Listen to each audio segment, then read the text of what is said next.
Shalom anak-anak, selamat kita bertemu kembali di hari ini. Hari ini Ibu sangat senang sekali karena bisa punya waktu untuk bisa bertemu dengan anak-anak. Oke, mari siapkan alat-alat tulis kalian dan kita akan belajar. Ambil buku kalian, Alkitab kalian keluarkan dan kita siap untuk belajar. Oke? Nah, sebelum itu kita yel-yel dulu. Anak Hosana ya. Oke, anak Hosana. Waduh, yang di sana tuh belum siap ya. Oke, siap. Anak Hosana bagaimana? Anak Hosana yes. Oke ya. Oke, anak Hosana yes. Oke. Nah, kalau kita sudah menjadi anak Hosana yang oke, berarti Ibu berharap pembelajaran kita juga hari ini akan kita belajar bersama-sama supaya kita pahami, dan Ibu berharap bahwa kita semua bisa menjadi anak-anak yang hebat, anak-anak yang oke. Nah, sebelum kita memulai pembelajaran hari ini, kita akan menyanyi satu lagu ya. Lagu itu ada di buku kalian ya. Hari ini kita akan belajar ada di halaman 63 ya. Halaman 63, lagu itu tentang Tuhan pasti sanggup. Nah, Tuhan sanggup untuk melakukan banyak hal, baik itu suka maupun duka, senang, itu Tuhan pasti hadir bersama-sama dengan kita. Oke. Tuhan pasti sanggup, tangannya takkan terlambat untuk mengangkatmu. Tuhan pasti sanggup, percayalah, Dia tak tinggalkanmu. Oke, silahkan Butet pimpin kita dalam doa hari ini. Amin. Makasih Butet untuk doanya bagi kita semua. Silahkan anak-anak, mari kita akan belajar hari ini. Membuka buku kalian lagi, halaman 63. Dan sebelum itu, Ibu mau kasih tahu dulu ya, di dalam pembelajaran kita hari ini, kita belajar bahwa anak-anak harus dapat nilai 75 ya. KKM kita itu 75, paling rendah itu 75. Harus lewat ya. Ibu berharap bukan 75, tapi harus lewat. Jadi anak-anak bisa kita belajar bersama-sama. Kalau ada yang tidak tahu, anak-anak bisa tanyakan dan kita bersama-sama belajar ya. Jadi kita sama-sama belajar. Kemudian sudah dapat nilai 75. Sekarang Ibu juga mau membagi kalian dalam kelompok ini ya, dalam kelompok yang kecil ini menjadi hanya empat kelompok. Namun sebelum itu Ibu akan absen ya. Dari absen kemudian Ibu bagikan kalian ke 4 kelompok ini ya. Achilles hadir. Oke, sampai dengan Yosua semuanya hadir hari ini. Nah, kalau hadir, mari Ibu akan bagi kalian. Kalian bisa kelompok 1, 2, 3, dan 4 ya. Kalian bisa duduk, angkat barang-barang kalian, duduk dengan baik, dengan rapi, dan jangan buat kegaduhan. Nah, Ibu hari ini kita belajar tentang apa ya? Tentang ini ya.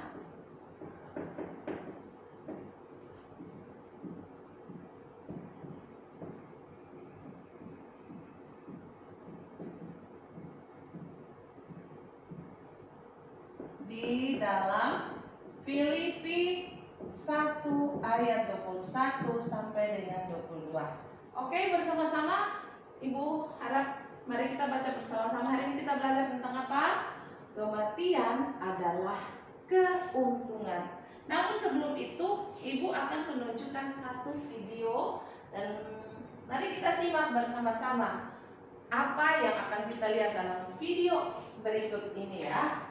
Oke, perhatikan dengan baik. Ibu akan buka video ini.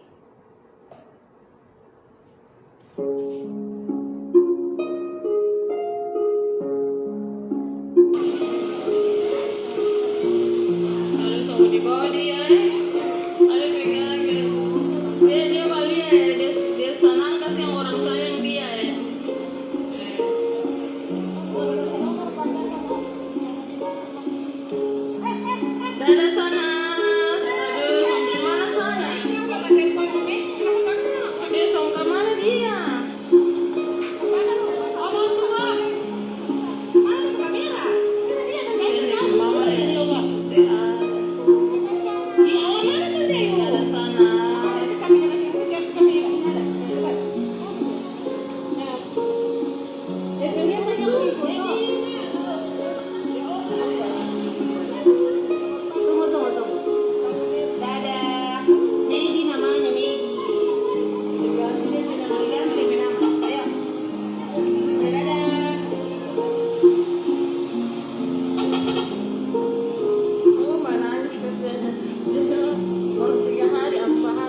Dari kisah ini yang tadi ini, siapa yang bisa menceritakan sedikit sebenarnya apa yang terjadi ya dengan anak ini? Siapa yang bisa? Siapa yang tadi sudah simak video ini? Siapa yang bisa menceritakan kembali apa yang tadi kita lihat? Siapa, ayo? Angga. Oke, Angga silakan. Angga silakan berdiri. Apa yang Angga lihat tadi dari cerita ini? Ya, terima kasih Angga, tepukan untuk Angga. Jadi Angga bilang begini, tadi Angga lihat video ini, anak bayi yang kecil ini dia kehilangan ibunya. Kemudian apa lagi Angga? Apa yang Angga bilang? Iya, bukan hanya ibunya, tapi dia juga kehilangan saudara-saudara yang lain. Nah, kemudian apalagi Angga sudah kehilangan ibu, kehilangan anak, apalagi. Nah, lihat anak ini betapa menyedihkan sekali ya. Dia masih kecil, tapi dia masih punya ayah. Tapi ayah ini sangat sedih sekali karena istrinya meninggal, anak-anaknya meninggal, dan rumah yang dia tinggal itu, karena ini kejadiannya ini di Palu ya, pada saat itu ada terjadi tsunami. Jadi tsunami ini, jadi rumahnya itu rata dengan tanah. Kemudian istrinya itu sudah tidak tahu di mana ya, karena tsunami terbawa mungkin. Anak-anak yang lain, dan hanya ada saja ini bayi ini ya, bayi ini yang ada. Nah, coba kita lihat bagaimana kalau kita itu kehilangan orang tua, kehilangan orang yang kita sayangi. Bagaimana perasaan kita? Apakah kita sedih? Apakah kita senang, gembira, atau bagaimana? Siapa yang bisa jawab? Cindy, oke. Cindy bagaimana? Cindy pernah punya pengalaman tentang hal ini kah Cindy? Oh belum, Cindy belum punya pengalaman ya. Tapi menurut Cindy, dia pastinya tentu akan merasa sedih. Ya betul sekali. Sama seperti ayah ini ya, ayah dari anak ini. Dia sangat sedih sekali karena dia harus kehilangan istrinya, anak-anaknya, dan juga rumahnya. Nah, demikianlah video yang kita lihat ini. Kalau begitu, mari kita perhatikan selanjutnya ya. Kita akan belajar selanjutnya dari pembelajaran kita hari ini. Ya, pembelajaran kita tentang kematian adalah keuntungan. Kita akan belajar bersama-sama. Sekarang Ibu mau bertanya, apa yang kamu pikirkan? Apa yang kamu pikirkan tentang kematian? Apa yang bisa tentang kematian? Nah, betul sekali ya. Mati itu adalah apa? Kematian itu kadang-kadang sangat menakutkan bagi kita. Mati itu adalah dia sudah tidak punya nafas. Mati itu dia sudah kaku ya, karena dia sudah tidak punya nafas. Dia hanya terkaku ya. Dia sudah tidak bisa buat apa-apa lagi ya. Itu. Mati itu tak punya nafas, dia tidak hidup. Kalau begitu mati itu lawan dari hidup. Kalau hidup berarti sama seperti kita, bisa melakukan banyak hal. Nah, itulah kematian-kematian yang terjadi. Lalu timbul pertanyaan, mengapa orang harus mati? Ya, mengapa orang harus mati? Semua orang itu pasti akan mati ya. Semua orang itu pada satu titik dia itu akan mati. Tapi mengapa orang harus mati? Siapa yang tahu? Ada yang di sini yang tahu? Siapa yang tahu? Dede ya. Oke, Dede silakan. Kenapa orang harus mati, Dede? Betul ya, Dede. Terima kasih, Dede. Dede bilang orang itu harus mati karena kematian itu pasti memisahkan orang, kita dengan orang yang kita sayangi. Kematian juga itu membuat orang yang tadinya sakit dia sudah terbebas dari penderitaan di dunia ini ya, betul ya. Terima kasih Dede untuk jawabannya ini. Nah, Kalau kita lihat juga pada awal penciptaan manusia Adam dan Hawa, itu mereka juga jatuh ke dalam dosa ya. Mereka jatuh ke dalam dosa dan mereka juga terpisah ya. Terpisah punya Tuhan mengusir mereka dari Taman Eden itu, dan mereka harus bekerja dengan susah payah untuk bisa mendapatkan makanan, bisa menghidupkan mereka kembali ya. Karena mereka sudah yang tadinya di tempat yang indah, dan Tuhan sekarang usir mereka ke tempat yang Tuhan bilang kerjakan sendiri. Nah, hari ini Ibu mengajak kita semua untuk mari kita bersama-sama membuka ayat Alkitab kita dalam Filipi ya. Dalam Filipi. Dan anak-anak mari silakan buka dalam Filipi 1 ayat 22. 1 ayat 21 sampai 22. Kalau sudah dapat, kita akan baca bersama-sama ya. Oke. Ibu hitung sampai 3, kita baca bersama-sama. 1, 2, 3. Karena bagiku hidup adalah Kristus ya, dan mati adalah keuntungan. Tetapi jika aku harus hidup di dunia ini, itu berarti bagiku bekerja memberi buah. Jadi mana yang harus kupilih? Aku tidak tahu. Ya, hari ini kita belajar ya bahwa karena bagiku hidup adalah Kristus. Apa yang dimaksudkan di sini bahwa hidup itu adalah Kristus? Mari kita lihat bersama-sama di pembelajaran kita hari ini. Pada di situ dikatakan ya, mati adalah keuntungan. Jadi kehidupan itu adalah pemberian dari Allah. Jadi kita hidup itu adalah anugerah Allah. Coba sekarang anak-anak, coba ya, ibu ini kasih contoh. Coba sekarang tahan ya, coba tahan sekarang hidup kalian di sini ya. Taruhin tangan kalian, tahan itu. Mulut juga tutup, tangan juga ya. 1, 2, 3, ibu hitung sampai berapa lama kalian bisa ya, bisa bernapas ya. Coba 1, 2, 3.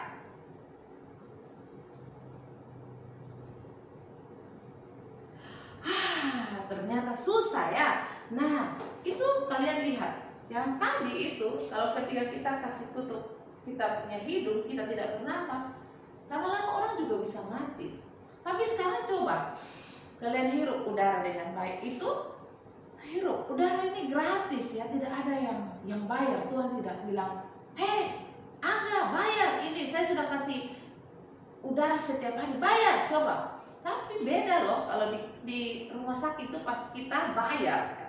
Tapi kalau di sekarang ini gratis. Nah, karena itu Tuhan bilang apa? Hidup itu adalah pemberian Allah. Hidup kita ini adalah pemberian Allah. Jadi, apa yang dimaksudkan oleh Filipi 1 ayat 21? Di situ dibilang hidup itu bagiku hidup adalah Kristus. Kalau kita bilang hidup adalah Kristus, berarti kita harus belajar untuk taat.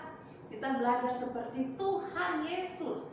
Belajar. Kemudian kita mau melakukan apa yang Tuhan yang inginkan ya. Sederhana saja. Jangan pikir, saya nanti harus buat bagaimana supaya saya itu bisa seperti Kristus. Anak-anak, kalian belajar untuk taat kepada orang tua, itu juga salah satu contoh bahwa kita itu hidup itu bagi Kristus. Kita bisa menjadi berkat. Jangan pelit dengan teman. Nah, itu bisa menjadi kesaksian menjadi berkat bagi teman-teman ya. Kita belajar untuk berbagi, untuk tidak maki, untuk apa lagi? Untuk mau rajin ke sekolah minggu. Nah, itu semua adalah hidup kita ini bagi Tuhan ya. Hidup kita bagi Tuhan. Tapi di sini juga dikatakan bahwa kalau mati itu karena bagiku hidup adalah Kristus, mati adalah keuntungan. Kenapa dibilang mati itu keuntungan? Nah, di sini dikatakan kematian itu merugikan atau menguntungkan. Nah, kerugi atau menguntungkan ini. Banyak orang merasa putus asa ketika orang yang dicintainya meninggal. Betul? Iya. Kalau kita sudah sayang, kita punya opa, lalu opa satu saat dia juga akan berpulang, kita menangis, kita sedih sekali. Memang itu hal yang wajar. Tetapi Tuhan bilang itu adalah keuntungan. Kenapa Tuhan bilang itu adalah keuntungan? Karena bagiku hidup adalah Kristus. Itu artinya apa itu ya? Artinya apa? Bukankah kematian itu selalu membawa duka cita? Betul. Selalu kita akan menjadi putus asa, orang yang kita sayangi, atau kita menjadi tidak semangat lagi ya. Tetapi hidup adalah Kristus, artinya menjadi pengikut Kristus. Kemudian mati adalah keuntungan, artinya kematian itu tidak merugikan. Karena apa? Tuhan janjikan sesuatu yang indah ya. Anak-anak perhatikan bahwa ada mahkota kehidupan yang Tuhan janjikan bagi kita ya. Dan Tuhan janjikan mahkota kehidupan bagi kehidupan kita. Nah, itu kata Paulus tadi ya, Filipi. Tadi kita sudah baca dalam Filipi 1 ayat 21 sampai dengan 22. Nah, sekarang Ibu mengajak kalian untuk melihat lagi. Ternyata di dalam Alkitab itu ada juga orang yang tidak mati ya. Ada orang yang tidak mati. Alkitab mencatat ada 3 orang. Ada 3 orang yang tidak mengalami kematian, sama seperti orang-orang yang lain. Siapakah itu? Anak-anak bisa membuka buku kalian dan mari kita lihat. Siapakah itu? Yang pertama adalah siapa? Henok ya. Situ dikatakan Henok, kemudian Musa, kemudian Elia. Nah, sekarang Ibu memberikan tugas kepada anak-anak ya. Ini kalian bisa kerja di dalam kelompok ya. Nanti kalian kerjakan di kelompok, kemudian nanti kalian kumpulkan kepada Ibu ya. Di dalam kelompok itu kalian lihat baik-baik, perhatikan petunjuknya. Yang pertama dari Henok, Musa, Elia itu ada kolom-kolom dan anak-anak perhatikan latar belakang. Jadi apa latar belakang Henok, Musa, Elia itu siapa dia itu? Kemudian apa pekerjaannya? Henok itu dia apa? Pekerjaan sehari-hari apa? Nabi atau apa? Pemimpin umat Israel atau apa? Nah, kalian perhatikan baik-baik. Kemudian bagaimana kehidupannya di hadapan Tuhan? Di hadapan Tuhan itu bagaimana ya? Bagaimana dia? Apakah dia taatkah? Dia punya hati yang sangat lembut? Atau dia itu setia? Dia itu tidak menyembah kepada dewa Baal dan sebagainya? Ya. Kemudian yang keempat, ceritakan peristiwa pengangkatannya. Bagaimana sampai itu peristiwa pengangkatan itu terjadi ya? Kalau kalian yang Ibu sudah pernah mengajar ya di kelas berapa ya? Kelas 2 atau 3 itu. Ibu sudah pernah cerita tentang Musa ya. Itu bagaimana dia itu ya? Dia itu diangkat di satu gunung dan sebagainya, anak-anak bisa diskusi dan dituliskan. Kemudian yang kelima, siapa saja yang menyaksikan bukti bahwa ia telah diangkat ke surga ya. Siapa saja, kemudian tulis itu. Waktu dia terangkat ke surga, itu siapa saja yang memperhatikannya. Oke? Ada yang masih belum paham? Kalau yang belum paham silakan bertanya, Ibu akan menjawab atau Ibu akan memberitahukan apa yang kalian tidak pahami. Ada? Kalau tidak ada silakan kerjakan di dalam kelompok, usaha jaga suasana, jangan sampai ribut, jangan sampai mengganggu kelompok lain. Bicaralah dengan yang baik. Dan siapa yang bagian tulis silahkan ya. Dia bagian tulis silahkan. Waktu yang Ibu berikan hanya 5 menit. 5 menit saja ya. 5 menit. Kemudian kita akan bahas bersama-sama ya. Perhatikan dengan baik-baik.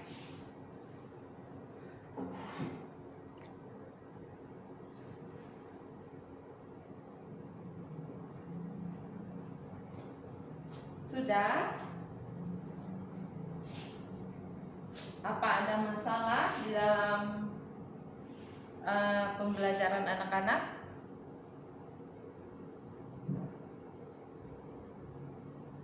Tentang Henok, Musa, dan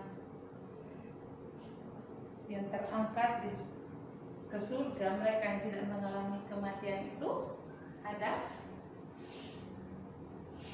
1 menit lagi. 1 menit lagi selesai.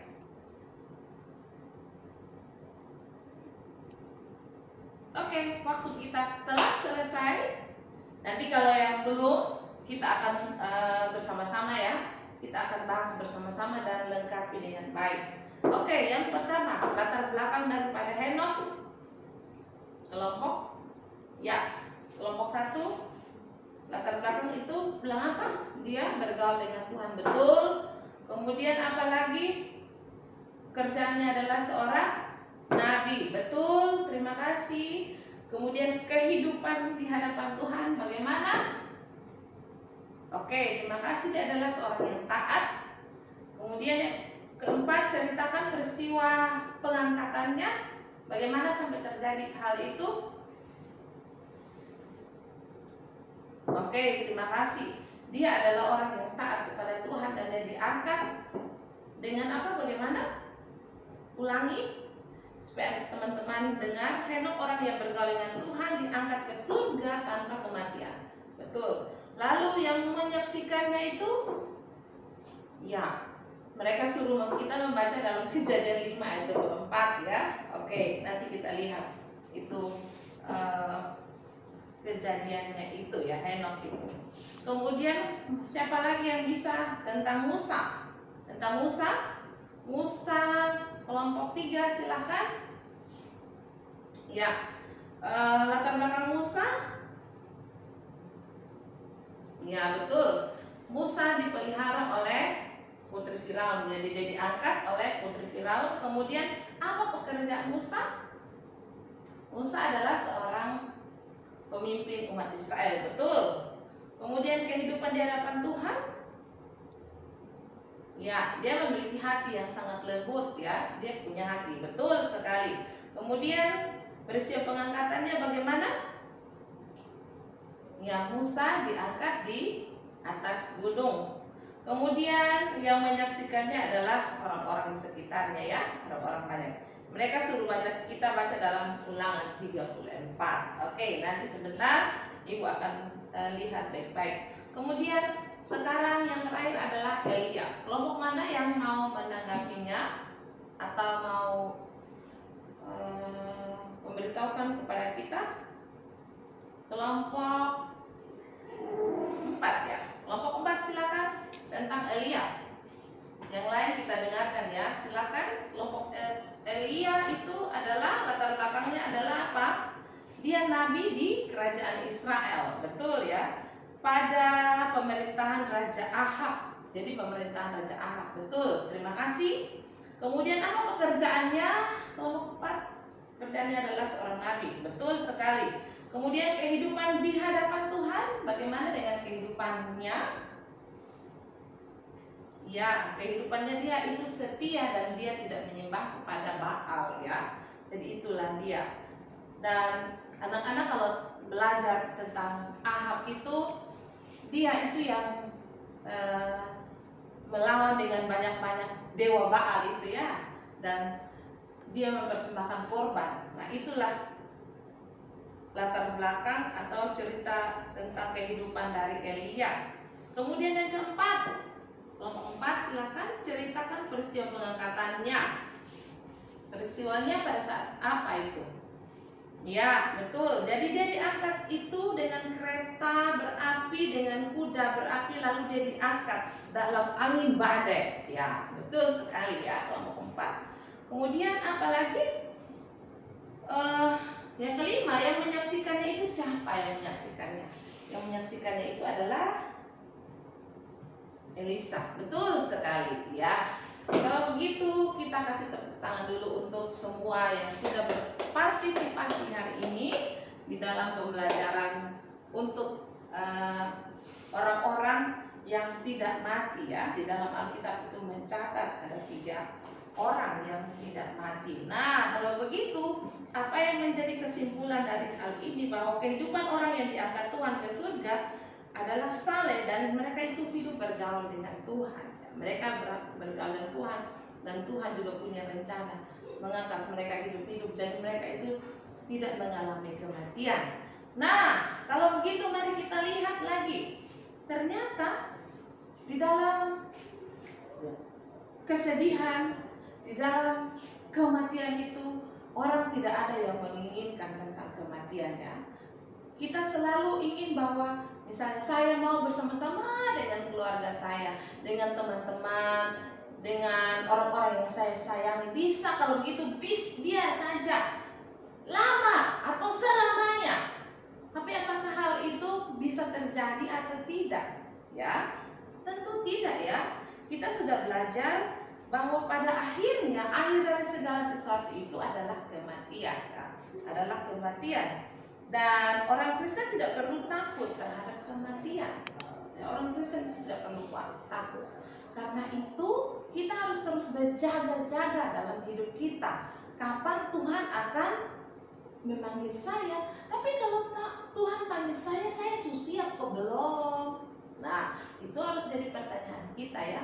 Aduh, beta belum siap. Karena beta ini masih suka marah-marah. Beta ini masih suka omong kotor. Beta masih malas ke gereja, sekolah minggu. Itu dia. Itu yang menjadi masalah bagi kita ya. Akan tetapi orang yang tidak percaya kepadanya tidak akan masuk ke dalam surga. Perhatikan baik-baik. Orang yang tidak percaya kepada Tuhan tidak akan masuk ke surga. Nah, kalau begitu, Ibu mau bertanya kepada anak-anak, siapa yang percaya kepada Tuhan? Boleh angkat tangannya? Oke, terima kasih anak-anak. Anak-anak benar ya. Jadi kita harus percaya kepada Tuhan. Karena apa? Tuhan itu adalah satu-satunya juru selamat ya. Dalam Yohanes 14 ayat 6 itu ya. Kalian lihat bahwa dia adalah satu-satunya juru selamat. Dan kematian itu hanya pindah tempat saja ya. Dari satu ini tempat ke satu tempat yang indah bersama-sama dengan Tuhan. Karena itu anak-anak, mari kita belajar untuk percaya kepada Tuhan. Kita belajar untuk melakukan kehendak Tuhan. Alkitab tidak mengajarkan kepada kita juga kalau ada orang mati lalu kita berdoa untuk orang mati. Tuhan, tolong supaya dia itu diterima di sisi Allah. Kita tidak agama Alkitab tidak mengajarkan kita berdoa di kuburan kita berdoa, Tuhan tolong bapak saya supaya dia bisa masuk surga. Tidak ya anak-anak, tidak demikian. Alkitab mengajarkan bahwa itu adalah kehidupan yang sudah terpisah ya, sudah terpisah. Kalau kita juga lihat di dalam peristiwa dari Lazarus ya, anak-anak masih ingat peristiwa dari Lazarus itu? Alkitab mencatat kisah tentang orang kaya dan Lazarus ya. Pada saat itu mereka makan enak-enak dan itu makanan yang jatuh lemah-lemah, lalu Lazarus ambil dan makan. Wah, pada saat itu dan pada kematian itu mereka bilang, "Lah Tuhan tolong supaya Lazarus bisa mencucukkan itu kasih saya air sedikit saja di lidah saya." Apa coba yang terjadi? Itu Tuhan bilang itu beda ya, itu tempatnya itu tidak sama. Nah karena itu kita sebagai orang percaya kita harus percaya kepada Tuhan anak-anak ya. Anak-anak harus menjadi berkat di rumah, di mana saja kita berada. Kita lakukan apa yang Tuhan inginkan. Karena apa? Akan tetapi bagi orang percaya saat sesudah mati adalah kehidupan yang penuh sukacita ya.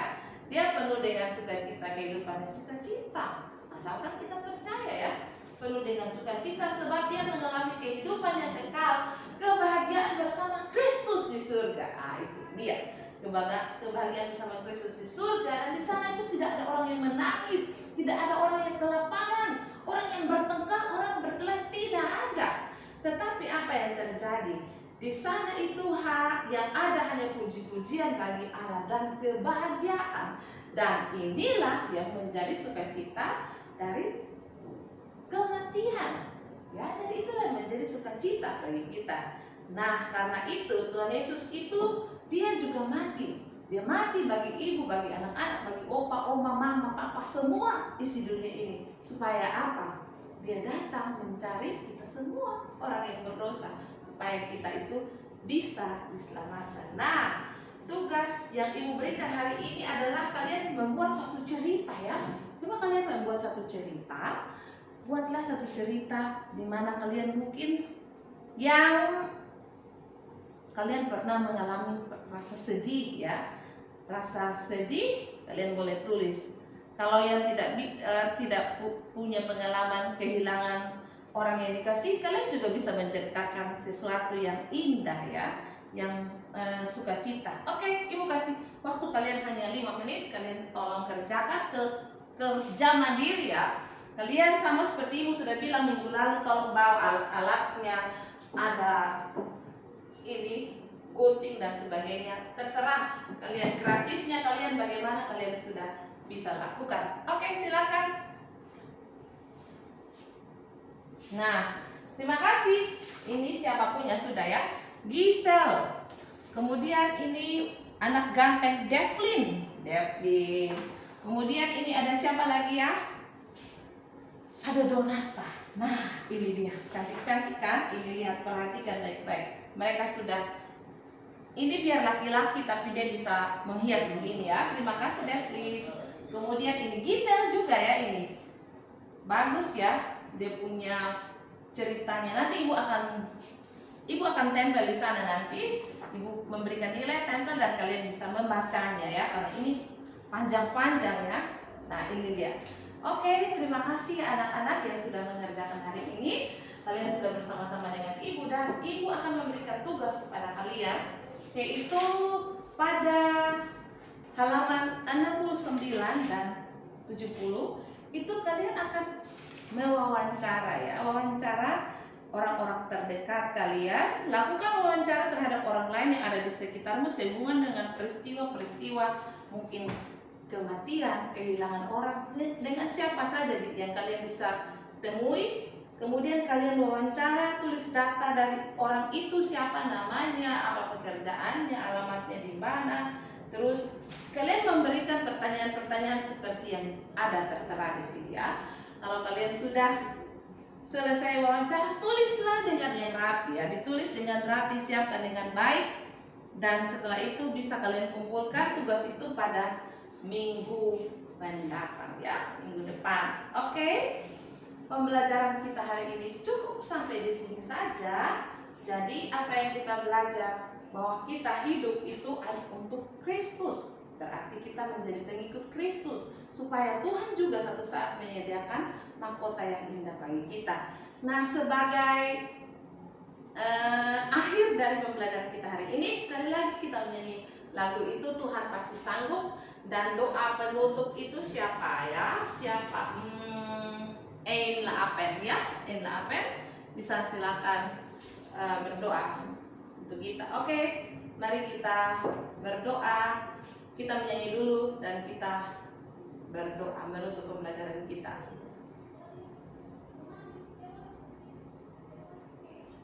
Percayalah, Dia tak tinggalkanku. Silakan. Amin. Terima kasih untuk Dan inilah pembelajaran kita hari ini. Ibu berharap kita semua sudah senang untuk belajar. Sampai di sini pembelajaran kita. Oke, sampai jumpa minggu depan. Jangan lupa tetap jaga kesehatan kalian dan Tuhan memberkati kita. Shalom.